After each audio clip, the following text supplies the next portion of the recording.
Bonjour à tous, on est ravis de venir vous présenter ce case study. Alors c'est beaucoup plus qu'un case study, c'est une vraie aventure entrepreneuriale parce que ça fait presque 10 ans qu'on travaille avec Evaneos. Quand on a commencé à travailler avec Evaneos, vous étiez 10 salariés, on était 10 salariés, maintenant vous êtes 300, on est 130, donc c'est une vraie histoire de croissance. C'est une histoire de croissance qui a été alimentée par la data et qui a été également alimentée par l'internalisation et des choix assez forts qui ont été faits. Donc la croissance, c'est la data, mais c'est également un business model innovant que vous avez créé, que vous avez inventé et qui vous a permis d'aboutir à ce statut de scale-up aujourd'hui. Est-ce que tu pourrais nous présenter Evaneos, Mario? Oui, alors Evaneos, c'est du coup, je te le passe. Evaneos, vraiment notre proposition de valeur, c'est vraiment de mettre le voyage au centre et surtout donner une humanité au voyage avec une nouvelle dimension qui est beaucoup plus basée sur le contact et le partage et l'échange. Du coup, notre business model, c'est vraiment d'essayer de transformer cette vision du voyage. Et vraiment, le principe, c'est la désintermédiation.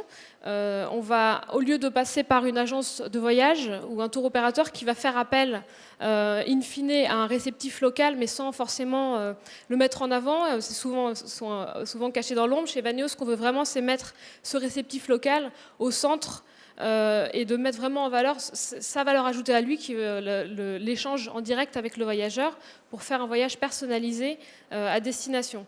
Du coup, chez Evaneos, ce qu'on va faire, c'est concrètement, il va y avoir une mise en relation sur le site. Le voyageur va venir décrire son projet de voyage sur le site internet. On va le mettre en relation avec l'agent local.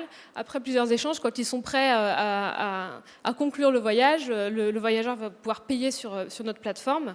Et l'idée, c'est vraiment à travers ça d'utiliser la technologie pour donner cette dimension humaine au voyage, enlever les intermédiaires et vraiment mettre au centre cette notion de partage et d'échange.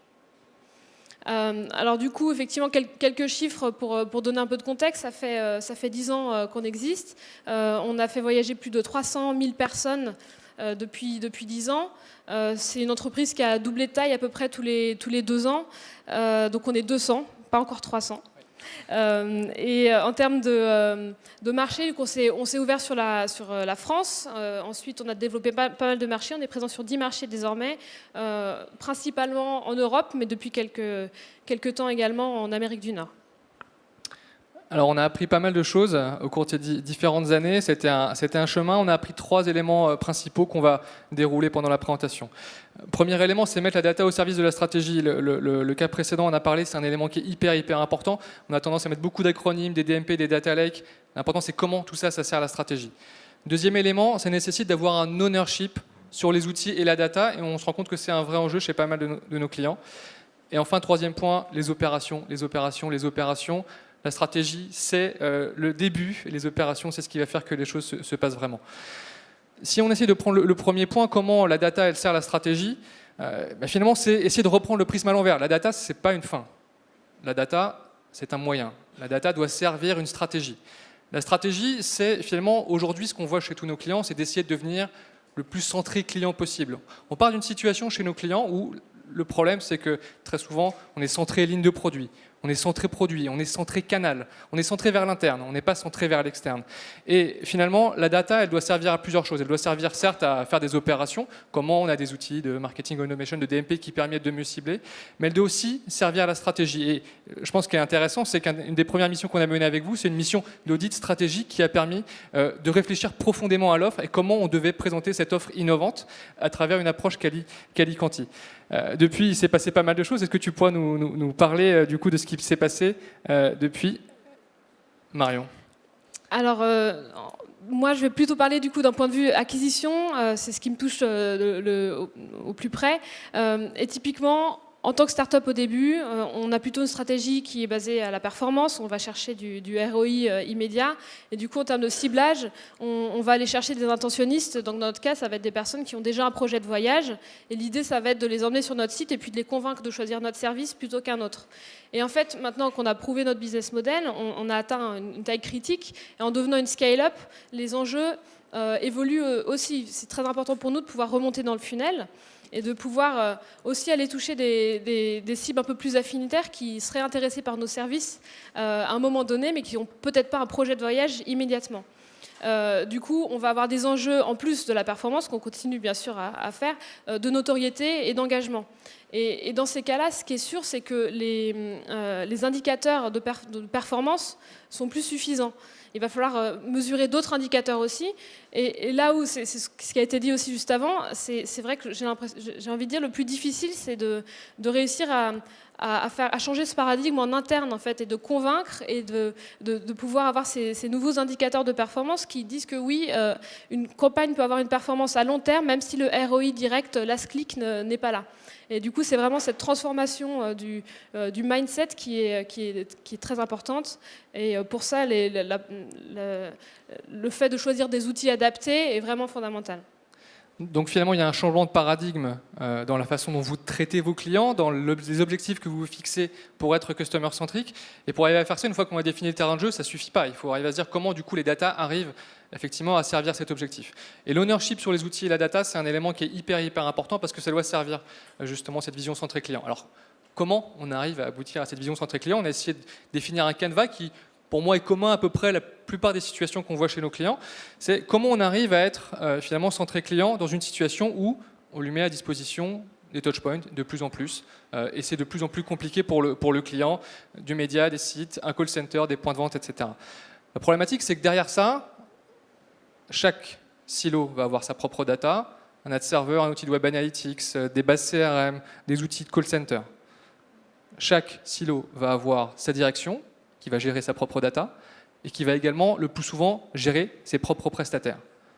Comment on arrive à être customer-centrique quand on a délégué sa data, quand on a l'ad server qui est côté agence média, quand on a un site qui est géré par un IT qui n'est pas dans nos locaux? Comment on arrive à faire ça vraiment et à entrer dans une démarche customer-centrique? On a besoin de deux choses, très synthétiquement. On a besoin de réconcilier les data à travers un data lake, à travers une démarche qui est centrée autour de la donnée et réconciliée au plus possible. On sait que c'est un vrai enjeu. Et on a besoin d'une organisation qui est centrée client.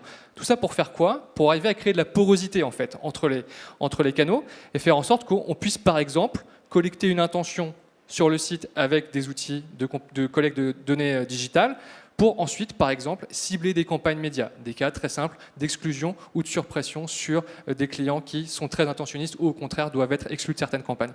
Et si on prend ce prisme-là, Marion, quels sont les enjeux, quels sont les sujets sur lesquels vous travaillez du coup côté Evaneos? Quelles sont vos problématiques? Alors du coup, si on prend le même schéma, nous, on n'a pas de point de vente, mais on a nos agents locaux qui sont basés à destination. Du coup, je vais vous présenter un peu quelques exemples d'enjeux qui sont très liés à notre business model et aussi à l'industrie, et pour lesquels la data nous a permis d'avancer.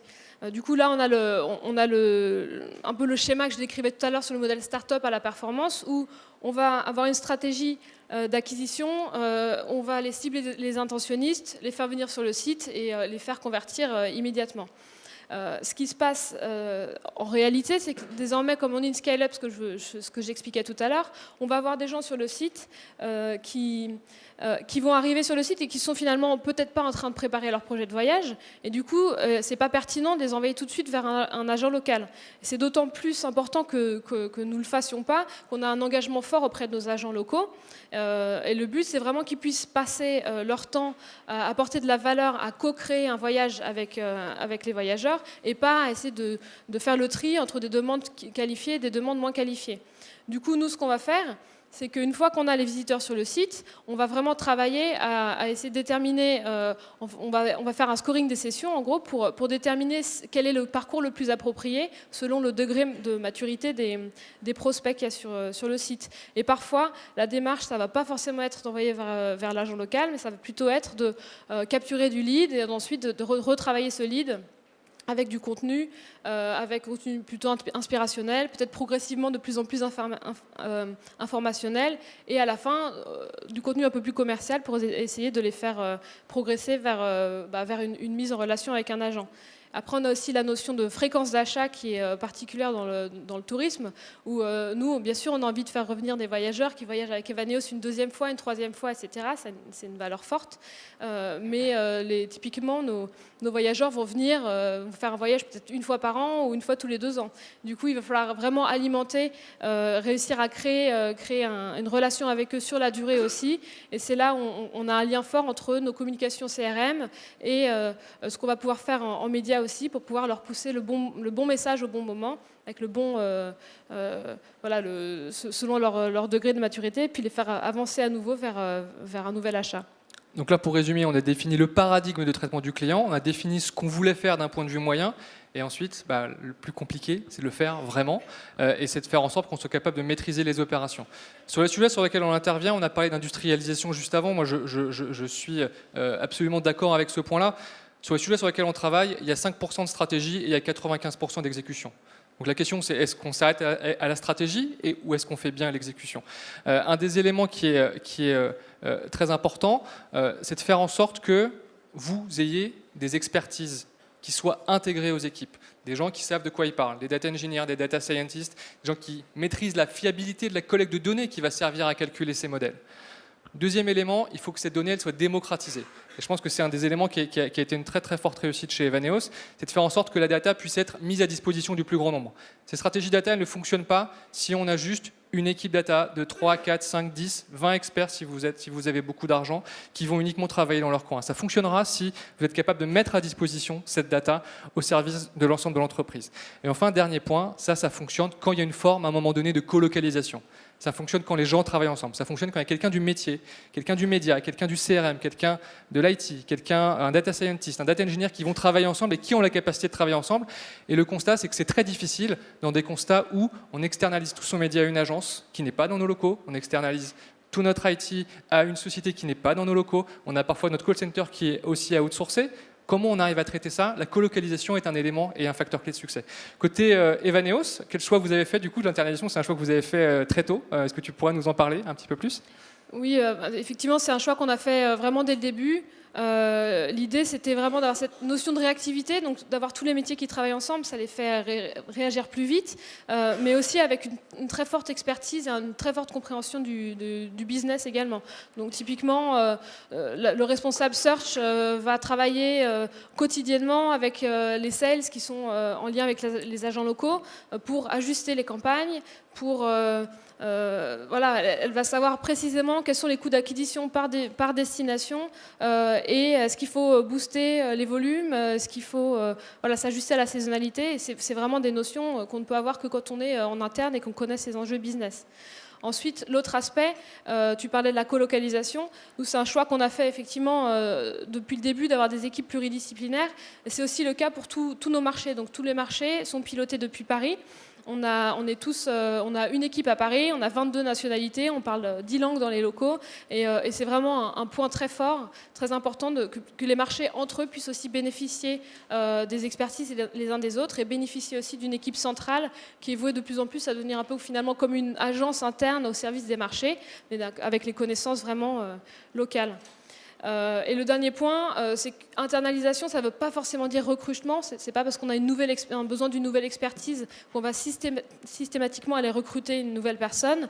On peut faire appel, comme c'est le cas en ce moment, à un consultant qui va pouvoir nous aider à monter en compétence sur des outils, à nous former, puis après de redevenir complètement indépendant là-dessus. Et c'est le cas notamment en ce moment sur une mission Ecoverteo. Alors pour conclure, qu'est-ce qu'on retient ? On retient 3 choses. 1, cette stratégie qui est finalement pragmatique, qui est assez simple. Elle est au service d'une croissance qui est plus proche d'une croissance à 3 chiffres qu'une croissance à 2 chiffres, ce qui signifie qu'elle fonctionne, qu'elle marche. 2, elle est au service finalement aussi d'une organisation qui fonctionne bien d'un point de vue RH, parce que quand vous avez une organisation de ce type-là où il y a de la colocalisation, il y a des gens qui travaillent ensemble, qui se forment, qui apprennent des nouveaux métiers, ça signifie aussi que vous avez moins de difficultés à recruter, vous avez moins de difficultés finalement à retenir les talents. Et 3e point, ça marche aussi parce qu'à la fin, on arrive à avoir un écosystème qui fonctionne avec des agents locaux à qui on envoie des leads qualifiés, qui du coup ont un discours vis-à-vis du client qui est pertinent parce qu'ils savent qu'il y a une probabilité d'achat qui est non neutre à la fin, et du coup un cercle qui est finalement vertueux pour le client. Pour terminer, parce qu'il nous reste pile 30 secondes, quelle est la prochaine étape pour Evaneos ? Quelle est la suite, prochaine step ? Au risque peut-être de manquer d'originalité, j'avais envie de prendre l'exemple des US parce qu'effectivement, on a réussi à prouver notre business model ici en Europe. L'idée, c'est on commence à avoir des volumes intéressants en Amérique du Nord, mais il nous reste encore beaucoup à faire. Et typiquement, on sait que dans le domaine du travel, il y a beaucoup d'acteurs qui sont un peu cassés les dents. Donc, l'idée, c'est de réussir à conquérir l'Ouest et puis finalement à remettre un peu aussi en question certains des choix qu'on a pu faire et qu'on vient de détailler. Par exemple, la colocalisation. Peut-être qu'on va un peu en trouver les limites et qu'on va être amené à devoir ouvrir des bureaux aux États-Unis, qui sait. Donc, On reviendra l'année prochaine pour en parler. Merci à tous. Merci.